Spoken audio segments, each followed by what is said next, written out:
حضرت مولانا دارالعلوم سے تشریف لائے اور ماشاءاللہ ضروری باتیں اور اہم اور کام کی باتیں ہم سب کے سامنے پیش فرمائیں۔ اللہ تعالیٰ ان کو جزائے خیر عطا فرمائے۔ جہاں اور بہت ساری باتیں تھیں، ان میں سے ایک یہ کہ حضرت امام بخاری علیہ الرحمہ کی خصوصیات بیان فرما رہے تھے اور خود بخاری شریف کی خیر و برکت، اہمیت، اس کے وقت اور عظمت پر کلام فرما رہے تھے۔ میرا جی چاہا کہ حضرت مولانا حضرت امام بخاری کی شایان شان، ان کی خصوصیات پر کلام فرما رہے تھے اور میں آپ حضرات کے سامنے اپنے اس جامعہ فلاح دارین کی خصوصیت پر کلام کروں۔ ماشاءاللہ جامعہ فلاح دارین کی بہت ساری خصوصیات ہیں جہاں آپ زیر تعلیم ہیں، اور میں سمجھتا ہوں کہ آپ سب حضرات کی اور طلبہ کی بڑی سعادت مندی کی بات ہے کہ اللہ رب العزت نے آپ حضرات کے لیے ایسی تربیت گاہ اور تعلیم گاہ کو منتخب فرمایا کہ جس کو اس زمانے کے اہل علم و فضل بڑی اہمیت کے ساتھ دیکھتے ہیں۔ جہاں تک سنگ بنیاد کا تعلق ہے، اس زمانے کے بڑے مخلصین نے اس کی بنیاد رکھی، خاص طور سے ہمارے استاد محترم حضرت مولانا مفتی نصیر احمد صاحب نور اللہ مرقدہ اور حضرت مولانا مسیح اللہ خان صاحب جلال آبادی نے اینٹیں پڑھ کر کے دیں، تو وہ بھی ایک اعتبار سے سنگ بنیاد میں شامل سمجھے جاتے ہیں۔ اور آپ سبھی حضرات جانتے ہیں ان کا سلسلہ تعلیمی اور سلسلہ تربیتی اپنے زمانے کے کن اہل علم و فضل سے وابستہ ہے، اور اسی سلسلے کی یہ کڑیاں ہمارے سامنے موجود ہیں۔ حضرت مولانا محمد اسماعیل صاحب، حضرت مولانا زاہد صاحب اور مدرسہ اعلیٰ کے دیگر اساتذہ کرام، انہوں نے بھی بڑے مستند علماء سے علم حاصل کیا اور آپ حضرات کی تعلیم و تربیت کے لیے اللہ نے ان کو قبول فرما لیا۔ مولانا اسماعیل صاحب، مولانا میر زاہد صاحب نے بڑی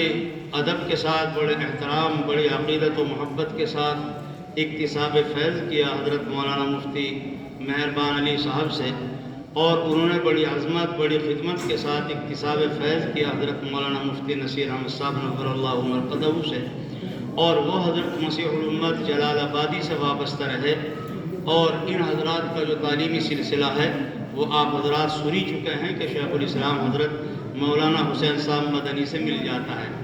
تو 2-3 سلسلوں کے بعد حضرت مدنی علیہ الرحمہ سے آپ حضرات کا بھی گویا علمی سلسلہ جڑتا ہوا چلا گیا۔ جہاں تک روحانی اور تربیتی معاملہ ہے تو تربیتی طور پر بھی ایک عجیب سلسلہ ہے یہ کہ مفتی مہربان علی صاحب نے، جن سے ان حضرات نے اکتساب فیض کیا اور تعلیم و تربیت حاصل کی، انہوں نے حضرت مولانا مسیح اللہ خان صاحب سے اولاً اور پھر حضرت مفتی مظفر حسین صاحب سے ثانیاً تربیت حاصل کی، اور حضرت مفتی مظفر حسین صاحب کے مجاز کہلائے اور تربیت یافتہ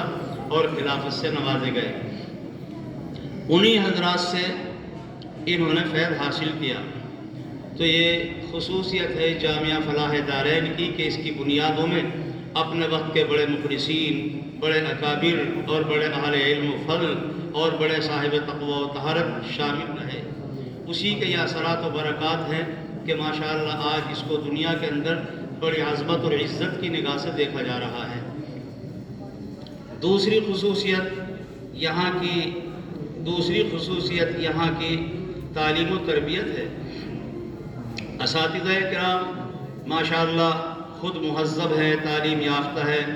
اور خود تربیت یافتہ ہیں۔ اسی کے اثرات یہاں کے طلباء پر الحمدللہ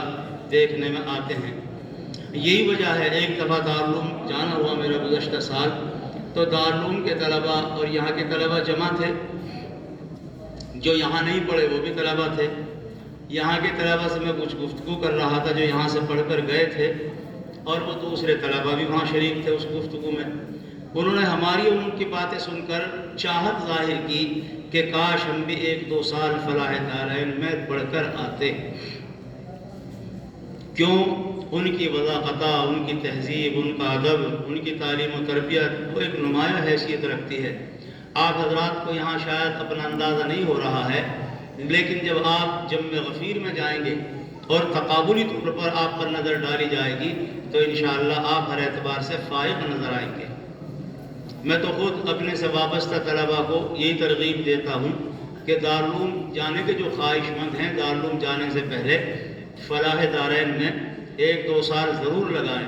یہاں رہ کر تحریری سلیقہ، تقریری سلیقہ، تربیتی انداز اور ادب، یہ سب چیزیں ماشاءاللہ حاصل ہو جاتی ہیں،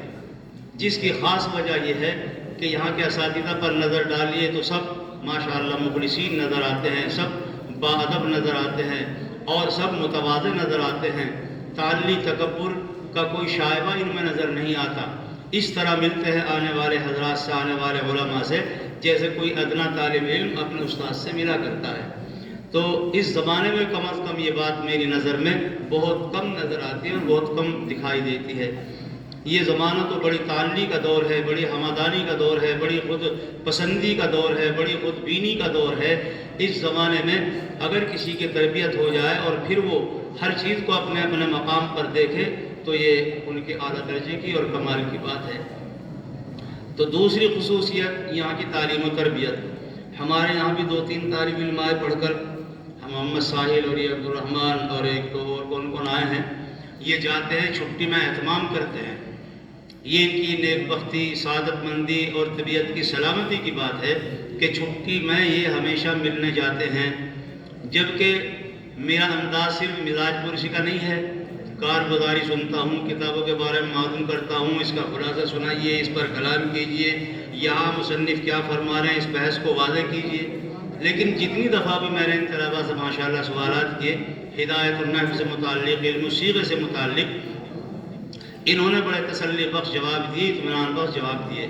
جس سے میں ان حضرات اساتذہ کو مبارکباد دیتا ہوں کہ ماشاءاللہ آپ کی تعلیم و تربیت اور آپ کی محنت الحمدللہ اللہ کے یہاں بھی مقبول اور یہاں بھی مقبول ہے۔ دعائیں نکلتی ہیں غائبانہ طور پر کہ اللہ انہیں جزائے خیر عطا فرمائے، جو ماشاءاللہ اتنی جفاکشی محنت اور سلیقے سے آپ کو پڑھا رہے ہیں، کتاب مستحضر کرا رہے ہیں۔ تو یہ تعلیم و تربیت کا انداز ہے۔ تو تیسری خصوصیت پر میں نے غور کیا کہ یہاں کے طلباء میں وضاقتہ اور شباہت، جہاں بھی جائیں گے وہ اپنی وضاقتہ کے اعتبار سے پہچانے جائیں گے۔ ان کا لباس، ان کی شباہت آوارہ بچوں کی طرح، آوارہ طلباء کی طرح نہیں ملے گی، بلکہ اگر ہزاروں میں بھی ہوں گے تو ان کو پہچان لیا جائے گا۔ معلوم ہوتا ہے فلاح دارین الاسلامیہ کے سے فارغ ہو کر آئے ہیں، وہاں سے پڑھ کر آئے ہیں یہ طلباء۔ یہی یہاں کی خصوصیت ہے، تعلیم و تربیت اور اس کی سنگ بنیاد کی خصوصیت۔ اور پھر میں نے عرض کیا ہے اسی طریقے پر محنت و شفقت اساتذہ کی، محنت و شفقت، محنت بھی ہے جو میں محسوس کرتا ہوں ماشاءاللہ طلباء کے ذریعے، اور ان کی شفقت بھی ہے کہ طلباء کے اندر بدگمانی نہیں آتی، دل اچاٹ نہیں ہوتا، طبیعتوں کے اندر اکتاہٹ نہیں محسوس کی جاتی، بلکہ اپنے اساتذہ کا نام بڑے ادب سے لیتے ہیں، بڑی محبت اور عظمت سے لیتے ہیں، جس سے پتہ چلتا ہے کہ یہاں کے اساتذہ ماشاءاللہ اپنے طلباء پر بڑے شفیق ہیں۔ محنتی ہونا الگ چیز ہے، ایک آدمی محنتی تو ہوتا ہے لیکن شفقت کا فقدان ہوتا ہے، اور شفقت نہ ہونے کی وجہ سے طلباء مانوس نہیں ہو پاتے۔ جب مانوس نہیں ہوتے تو پھر طلباء کو جیسا مستفید ہونا چاہیے اس طرح وہ قطعاً مستفید نہیں ہوتے۔ خود حضور اکرم صلی اللہ علیہ وسلم کے بارے میں فرمایا گیا، لو كنت فظا غلیظ القلب لانفضوا من حولك، اگر آپ سخت مزاج ہوتے تو آپ کے پاس سے صحابہ سب تتر بتر ہو جاتے اور چلے جاتے، آپ کے پاس نہ جمع ہوتے۔ یہ سرکار دو عالم کی شفقت کی بات تھی، غایت محبت کی بات تھی کہ دنیا بھر کے کونے کونے سے آ کر حضرات صحابہ جمع ہوتے چلے گئے، اور جو آ گیا وہ اپنے آبا و اجداد کو بھول بیٹھا، جو بچوں کو چھوڑ کر آ گیا وہ بچوں کو بھول بیٹھا، جو اپنے والدین کو چھوڑ کر آ گیا اس نے اپنا والد مکرم نبی اکرم صلی اللہ علیہ وسلم کو سمجھا۔ اساتذہ کرام میں جہاں تعلیم و تربیت کی خصوصیات و شفقت بھی بڑی ایک بات ہے جو ماشاءاللہ یہاں کی خصوصیات میں سے ہے۔ ایک بات تحریر و تقریر پر مجھے کہنا ہے، عام طور سے مدارس کے اندر تحریر پر زور نہیں دیا جاتا، اور ہمیں ہمارے استاد حضرت مولانا مفتی نصیر صاحب علیہ الرحمہ فرمایا کرتے تھے کہ بھائی عوام کو دو چیزوں سے واسطہ پڑتا ہے، تقریر سے اور تحریر سے۔ آپ کتنے بڑے صاحب علم بن جائیے، کتنے بڑے ذی استعداد بن جائیے، لیکن اگر آپ کی تحریر اچھی نہیں ہے تو پھر تحریر کو دیکھ کر ہی پڑھنے والا اندازہ لگا لیتا ہے کہ جس کی تحریر ایسا تو محرر کیسا ہوگا، وقت ذہن سے نکل جاتی ہے۔ اور پھر فرماتے کہ یہ بولتوں کا زمانہ ہے، اس زمانے کے اندر گونگے پن کا کوئی مقام نہیں ہے۔ تو ماشاءاللہ تقریری اعتبار سے بھی یہاں پر محنت ہو رہی ہے۔ ایک طالب علم ابھی گئے تو ساحل میں پوچھ رہا تھا تمہارا کچھ جلسے کے نظام میں شمولیت ہے تمہاری کہ جہاں میری تقریر ہے؟ میں نے کہا کس موضوع پر ہے؟ کہ علماء دارالعلوم اور عشق رسول پر۔ میں نے پہلے بھی سنی، چند جملے سنے، میں نے کہا عشق رسول میں کن کن حضرات کے واقعات عشق کے بیان کیے گئے ہیں؟ انہوں نے بتایا فلاں فلاں فلاں فلاں بزرگوں کے واقعات ہیں۔ تو ماشاءاللہ یہاں کے اساتذہ جب مقررین پیدا کر رہے ہیں تو خود کتنے بڑے مقرر ہوں گے، جو مفسر بنا رہے ہیں تو کتنے بڑے مفسر ہوں گے، جو محدث بنا رہے ہیں آپ حضرات کو وہ کتنے بڑے محدث ہوں گے۔ یہ تو ایک سلسلہ ہے کہ لوگ اپنے اکابر کو، اپنے بڑوں کو نسبتاً یاد کر لیتے ہیں، بلا لیتے ہیں، ورنہ میں سمجھتا ہوں انصاف کے اعتبار سے نہ یہاں کسی باہر کے مقرر کی ضرورت، نہ کسی مفسر کی ضرورت، نہ کسی محدث کی ضرورت۔ اللہ نے یہاں سب کو نوازا ہے، سب کچھ آپ لوگوں کا عطا فرمایا ہے۔ لیکن یہ ہے کہ نام نیک رفتگاہ ضائع مکن، نام نیک رفتگاہ ضائع مکن، نیک لوگ جو گزر چکے ان کے ناموں کو بھی ضائع نہ کرنا، ان کو بھی یاد رکھنا۔ گاہے گاہے باز خانی قصہ پاری نارا، تازہ خواہی داشتن کرتا ہائے سی نارا۔ اور ہمیشہ وہی طلبہ زندہ رہتے ہیں جو اپنے اساتذہ کے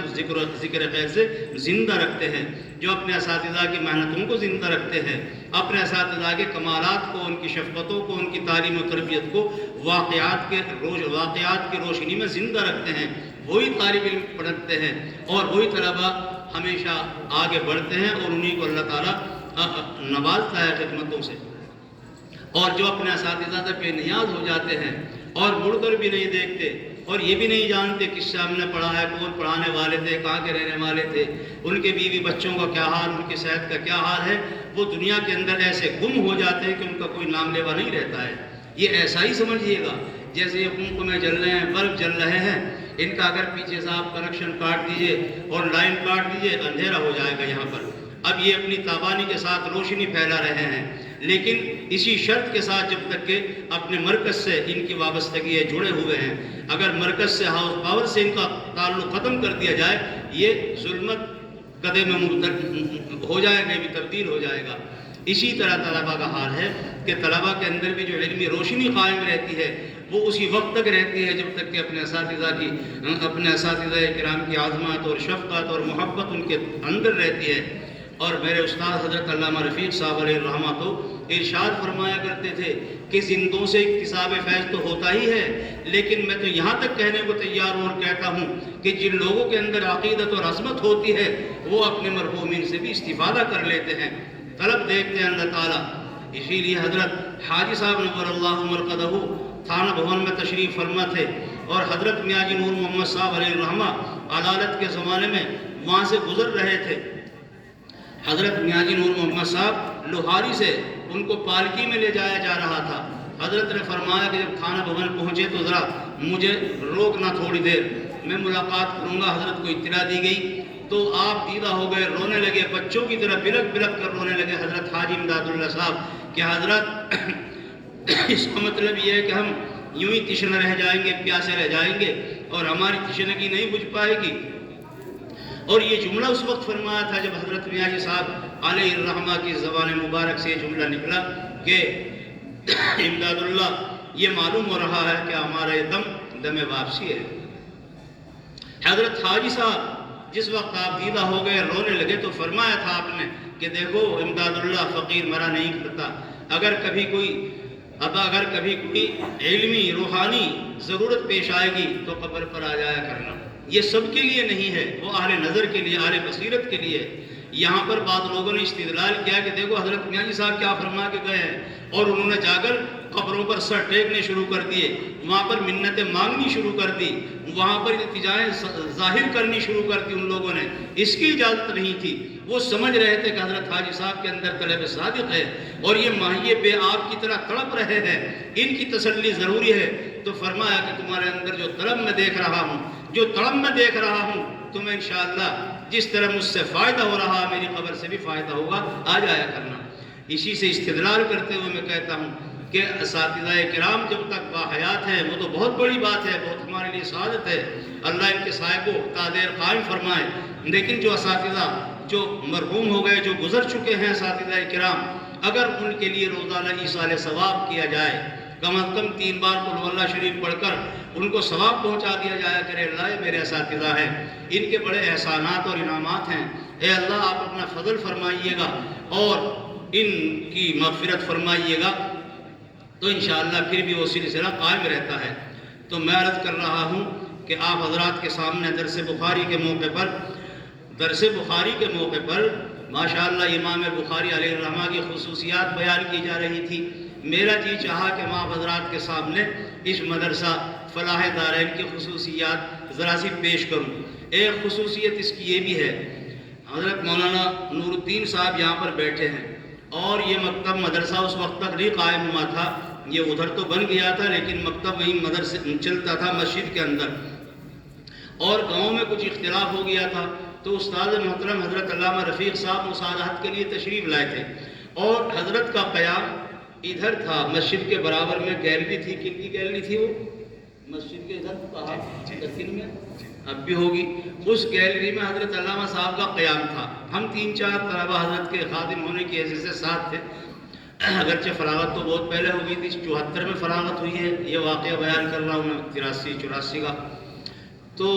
حضرت علامہ صاحب تھے اور کئی عالم آئے ہوئے تھے، تو رات کو میں نے خواب دیکھا کہ علماء کرام کا ایک بڑا مجمع ہے اور اس مجمع کے اندر ذکر ہو رہا ہے مدرسے کی بنیاد کا۔ رات میں تو ذکر رہا کہ صاحب اس مسجد کی توسیع ہونی چاہیے، اس مسجد کو 2 منزلہ کر دینی چاہیے، لیکن پھر ذکر آیا کہ کاش یہ کام اگر ہونا ہی ہے تو ذرا کسی سلیقے کی جگہ ہو جائے۔ تو میں نے دیکھا کہ علماء موجود ہیں اور مدرسے کے قیام کی بات ہو رہی ہے، اور مدرسے کے قیام کے ساتھ ساتھ مدرسے کے نام کی بھی بات ہو رہی ہے۔ ایک بڑے بزرگ ہیں، کوئی ان کا وہ میں واقف نہیں تھا ان سے، اور انہوں نے فرمایا کہ بھائی میرا مشورہ تو یہ ہے کہ جو مدرسہ آپ قائم کرنے جا رہے ہیں، جو مدرسے کی بنیاد ڈالنے جا رہے ہیں، اس مدرسے کا نام فلاح دارین رکھنا، اس مدرسے کا نام فلاح دارین رکھنا۔ انشاءاللہ دونوں جہاں کی فلاح و بہبودی حاصل ہوگی، وہاں کے طلباء کو اور عوام کو، خواص کو، سب کو دونوں جہاں کی کامیابی حمرانی حاصل ہوگی فلاح دارین۔ میں نے اس کا ذکر کیا تو ماشاءاللہ بعد میں اس کا نام فلاح دارین تجویز کیا گیا۔ تو الحمدللہ ایک خصوصیت یہ بھی ہے کہ خواب کی بنیاد پر نہیں بلکہ میں اس کو الہام کی بنیاد پر کہتا ہوں کہ اس کا نام بھی الہامی ہے، الہامی طور پر اس کا نام تجویز کیا گیا۔ اور میری خصوصیت یہ ہے کہ کل قیامت کے دن جب وابستگان فلاح دارین کو جمع کیا جائے گا اور یہاں کے منتسبین، یہاں کے طلباء اور یہاں کے اساتذہ کو بلایا جائے گا، تو انشاءاللہ یہ خادم بھی ان میں ضرور شامل ہوگا اور انشاءاللہ میں محروم نہیں رہوں گا۔ تو بہرحال آپ حضرات کو میں کہاں تک کہوں کتنی خصوصیات کے آپ حامل ہیں اور کتنی خیر و برکت کے آپ لوگ یہاں پر ماشاءاللہ موجود ہیں۔ میں بھی سبق سن رہا تھا، اس میں کئی باتیں آ رہی تھی۔ عام طور سے طلبہ مبتدی، کوئی نحمیر کا طالب علم، کوئی ہدایت النحو کا، کوئی علم الصیغہ کا، فصول اکبری کا، پنج گنج کا، تو میں سمجھ رہا تھا کہ کتنی دفعہ میں اگر یہ سوال کرنا چاہوں تم یہ بتاؤ شرح میت کا کوئی ذکر آیا درس بخاری میں؟ کوئی بتائے گا؟ میں اگر کہوں کہ بتاؤ علم الصیغہ کا کوئی ذکر آیا بخاری شریف کے ختم میں مولانا کی تقریر میں، آپ لوگوں کا ذہن منتقل نہیں ہوا ہوگا، میرا ذہن منتقل ہوا کہ دیکھیے شرح میت کے اندر جو حروف عاملہ کی بحث ہے، حروف عاملہ میں لام اتنے معنی کے لیے اور فلا اتنے معنی کے لیے، تو وَنَضَعُ الْمَوَازِينَ الْقِسْطَ لِيَوْمِ الْقِيَامَةِ پر جب کلام فرما رہے تھے تو فرمایا کہ لام بمعنی فی ہے، اے فی القیامہ، تو لام بمعنی فی ہے، تو اس سے سمجھ لینا چاہیے بخاری شریف کی صحیح معنی میں وہی طلبہ سمجھتے ہیں جو ہدایت النحو سمجھ کر آتے ہیں، جو شرح میت سمجھ کر کے آتے ہیں، ورنہ تو بھئی طلبہ کو یہ پتہ نہیں چلتا یہ لام بمعنی فی کیا بلا ہے اور لام بمعنی علی یہ کیا بلا ہے، کس چیز کا نام ہے یہ۔ تو ماشاءاللہ آپ حضرات نیچے سے اوپر تک مبارکباد کے قابل اساتذہ کرام بھی بڑی خوبیوں کے بڑے مبارکبادی کے قابل، اور یہاں کے روح رواں حضرت مولانا اسماعیل صاحب، مولانا میر زائد صاحب اور ان کے رفقائے کار اساتذہ کرام، یہ سبھی حضرات ماشاءاللہ مبارکباد کے قابل ہیں۔ اللہ تعالیٰ ان کی محنتوں کو، کاوشوں کو قبول فرمائیں، عام اور تام فرمائیں اللہ رب العزت۔ جہاں تک بس چونکہ حضرت محترم صاحب تشریف لے آئے ہیں اور نظام میں سمجھتا ہوں یہاں کا ماشاءاللہ بڑا حساس ہوتا ہے اور لمحات بہت جلدی گزر بھی جاتے ہیں۔ مولانا نے بھی اپنی بات، وہ حالانکہ گھنٹوں تک ان کی تقریر ہوتی ہے اور یہ میدان تو ہے ہی ایسا۔ حضرت مولانا مسیح اللہ خان صاحب علیہ الرحمہ جلال آباد میں جب آخری درس حضرت کا ہوتا تھا تو تقریباً 5 گھنٹے، 5.5 گھنٹے، 4.5 گھنٹے حضرت کی اس آخری حدیث پر تقریر ہوتی تھی، اور تقریباً اس میں 18 بحث قائم فرماتے اور ہر بحث پر بڑا تفصیلی کلام ہوتا تھا۔ تو اس سے یہ پتہ چلا کہ انہوں نے اپنے اساتذہ کو دیکھا ہوگا اسی رنگ کے اندر 5-6 گھنٹے جس پر تقریر ہو، اور اب یہ حضرات علماء وقت کی نزاکت کو سمجھتے ہوئے چند منٹ کے اندر اور آدھے پونے گھنٹے کے اندر اپنی بات کو پورا کر دیتے ہیں، سمیٹ دیتے ہیں۔ خاص طور سے یہاں جب کہ ماشاءاللہ نظام بڑا متحرک بھی ہے اور بڑا چست بھی ہے، طلباء کا بھی ایک انتخاب ہے۔ یہ تو میں نے ذرا سی درخواست کر دی تھی، میں نے کہا تھا ہے تو دخل کر معقول، لیکن میرا جی چاہتا ہے ایک بچوں کو کیا ہوتا ہے، حضرت خواجہ عزیز الحسن صاحب کا کچھ کلام، بعض لوگ غزلیں پڑھ دیتے ہیں، بعض لوگ ایسی نعت پڑھ دیتے ہیں جو عوام کے فہم و فراست سے بھی بلند و بالا ہوتی ہیں، وہ سمجھتے نہیں کہ بلبل کیا ہے اور مینا کیا ہے اور شراحی کیا ہے، لیکن ہم حضرت خواجہ صاحب کا کلام وہ ایسا ہے دل خیزت ور دل لیزت، جو بھی سنتا ہے آنکھوں میں پانی آ جاتا ہے۔ آپ لوگوں کو تو مجھے حال نہیں معلوم، لیکن جب یہ پڑھ رہا تھا میری آنکھیں بہہ رہی تھی، میرا دل بھر کر آ رہا تھا،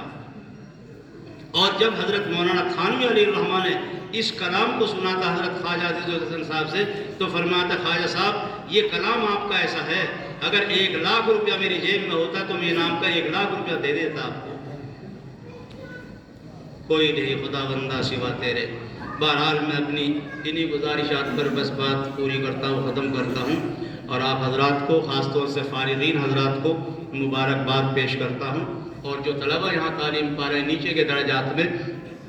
وہ یہاں کے قیام کو، یہاں کے اساتذہ کو غنیمت سمجھیں اور نعمت غیر مترقبہ جانیں، اور یہ نہ خیال کریں کہ صاحب ہم وہاں جائیں یہاں جائیں۔ جب تک آپ آنا ہے رہیے ادب کے ساتھ، احترام کے ساتھ، محنت و مشقت کے ساتھ۔ اللہ کو جب منظور کہیں اور کا آنا ہوگا وہ تو خود ہی فیصلہ ہو جائے گا، لیکن تمہاری کسی بھی حرکت سے یہ نہیں ظاہر ہونا چاہیے اس اساتذہ کو کہ صاحب یہ پھڑ پھڑا رہا ہے، جانے کو تیار ہے۔ نہیں، انہیں تو معلوم ہونا چاہیے کہ یہ سب ہمارے عشاق ہیں، یہ سب ہمارے گرویدہ ہیں، یہ سب ہمارے چاہنے والے ہیں، یہ سب ہمارے دل دادا ہیں۔ بس آپ ان کے ہو جائیے اور یہ آپ کے ہیں ہی، تو انشاءاللہ تعالی دن دونی رات چوگنی ترقی ہوتی چلی جائے گی۔ وآخر دعوانا الحمدللہ رب العالمین۔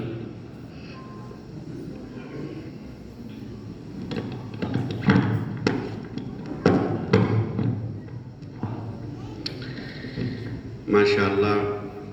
آپ تھے حضرت مولانا محمد اسرائیل صاحب دامت برکاتہ العالیہ، بانی و محتمم